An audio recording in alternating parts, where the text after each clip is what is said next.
দেশের বিভিন্ন অঞ্চলে হাম আক্রান্তের সংখ্যা বাড়ছে। গত ২৪ ঘন্টায় হামের উপসর্গ নিয়ে ৫ শিশুর মৃত্যু হয়েছে। চিকিৎসা নিতে গ্রাম থেকেও রাজধানীর হাসপাতালগুলোতে ছুটে আসছেন রোগীরা। চিকিৎসকরা বলছেন, দ্রুত টিকা প্রদান ও সচেতনতার মধ্য দিয়ে এই রোগ প্রতিরোধ করতে হবে। এদিকে দেশের ৫৬ জেলায় হাম ছড়িয়ে পড়ায় উদ্বেগ জানিয়েছে বিশ্ব স্বাস্থ্য সংস্থা। আরও জানাচ্ছেন বিপুল দেব রায়। লক্ষ্মীপুরের মনি, ফরিদপুরের আশমনি ও পাবনার রেদওয়ান। কারো মুখে অক্সিজেন মাস্ক, আবার কারো হাতে ক্যানোলা। তাদের মতো এমন চিত্র রাজধানীর বেশিরভাগ হাসপাতালে। জেলা উপজেলার হাসপাতালে দৌড়ঝাঁপ শেষে রাজধানীর হাসপাতালের বারান্দায় ছুটছেন রোগী ও স্বজনরা। মহাখালী সংক্রামক ব্যাধি হাসপাতালে তিল পরিমাণ ঠাঁই নেই রোগীদের। ফ্লোরে, বারান্দায়, লিফটের পাশে চিকিৎসা নিচ্ছেন হামে আক্রান্ত শিশুরা। জ্বর, ঠান্ডা জ্বর, কাশি, হাম উঠছে, হামের সমস্যা। ফরিদপুরের তাই চিনি না, অনেক কিছু, অনেক অসুবিধা হয়েছে। কালকে রাত্রে আসছি, কোনো চিকিৎসাই দেয় না।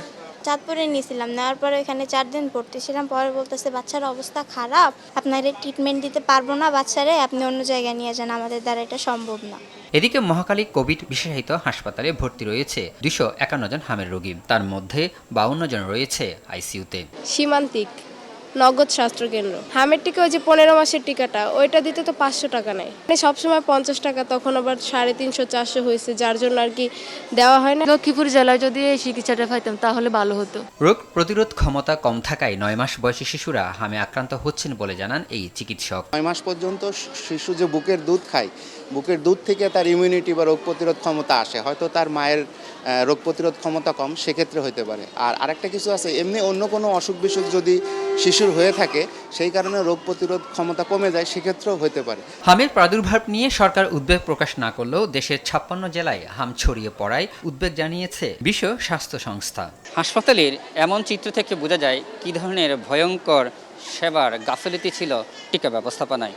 আজ টিকার অভাবে অধিকাংশ শিশু এই হাম রোগে আক্রান্ত হচ্ছেন।